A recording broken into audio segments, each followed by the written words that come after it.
حفیظ نیازی صاحب سینئر تجزیہ کار ہیں اور حال ہی میں ان کی بلاول بھٹو سے ملاقات بھی ہوئی ہے اور ان سے ظاہر ہے کوئی سیشن بھی ہوا ہوگا سوال و جواب کا.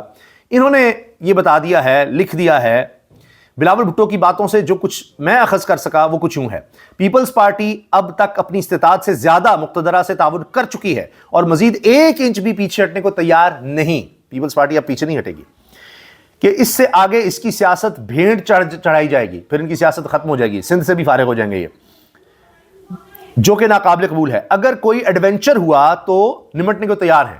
پیپلز پارٹی اپنی طرف سے سمجھ رہی ہے کہ ہم تیار ہیں جی، ہم نمٹ لیں گے. اگر جلدی الیکشن کروائے گئے تو ہمیں وہ بھی قبول ہے، مگر کسی صورت بھی ماورائے آئین اقدامات یا سسٹم کو ہتھیانے نہیں دیا جائے گا.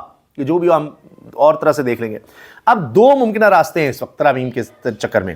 اگر پیپلز پارٹی منون مان گئی تو عمران خان پہلے انجام کو پہنچائے جائیں گے اور ایسی صورت میں اگلے عام انتخابات کو 5-7 سال غیر معینہ مدت تک جبری رخصت پر بھیج دیا جائے گا. یعنی یہی سسٹم چلے گا، یہی پیپلز پارٹی، یہی نون لیگ گٹھ چلتا رہے گا. خان صاحب کو سائیڈ لائن کر دیا جائے گا اور 7 سال آپ الیکشنز کو بھول جائیں.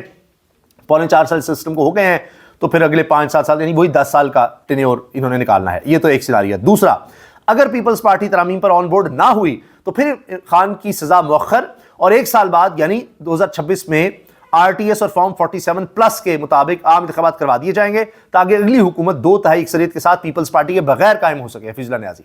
تو اگر پیپلز پارٹی نہیں مانتی، اگر مان گئی تو پھر 10 سال تک یہی سیٹ اپ، سب کو مل کر جناب گورنر بھی لگے ہوئے ہیں، یہ بھی وہ بھی، سیش کے صدر بھی پیپلز پارٹی کو ملا ہوگا، نون لیگ اپنا کام کرتی رہے گی اور اس طرح 10 سال چلائیں گے، مکمل 10 نہیں، اگلے 5 سال مزید.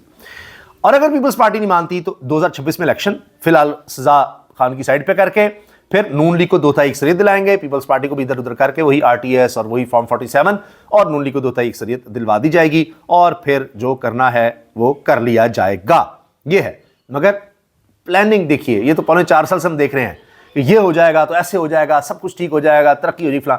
یہ صرف حکومت میں ہیں، دلوں سے اتر گئے ہیں، لوگ متنفر ہو گئے ہیں، کچھ نہیں مل رہا. ان کے اپنے لوگ یہ تو الیکشن میں اب جا ہی نہیں سکتے. یعنی آزاد الیکشنز نہیں اب اس ملک میں ان کے ہوتے ہوئے تو نہیں ہو سکتے، مجبوراً کروانے پڑیں گے جب بھی. اور تاریخ یہی ہے کہ 10 سال کے لیے کوئی آتا ہے تو وہ اپنا سسٹم لاتا ہے. ایوب خان صاحب، اس کے بعد جنرل ضیاء، مشرف 10 سال رہے لیکن وہ ایک ہی الیکشن کرا پاتے ہیں جو 2024 میں ہو گئے ہیں. اگلے الیکشن نہیں ہو سکتے موجودہ نظام اور سسٹم کے تحت. یہ نون لیگ بھول جائے، پاکستان کی تاریخ تو یہ کہتی ہے ایک ہی ضرور الیکشن ہو سکتے ہیں، وہ انہوں نے کروا دیے ہیں بس. اس سے آگے اب کام چلتا نہیں ہے. تو بہرحال یہ کچھ تاریخی حوالے ہیں، تاریخی حقیقتیں ہیں، تو میں نے کہا یہ آپ سے شیئر کر دیں. اس میں یہ عرض کر دوں کہ سب سے اچھی پیش گوئی، چھوڑ دیں نجومی کو، فلاں کو، یہ وہ، سب سے اچھی پیش گوئی تاریخ کے حوالے ہوتے ہیں. تاریخ اپنے آپ کو دہراتی ہے.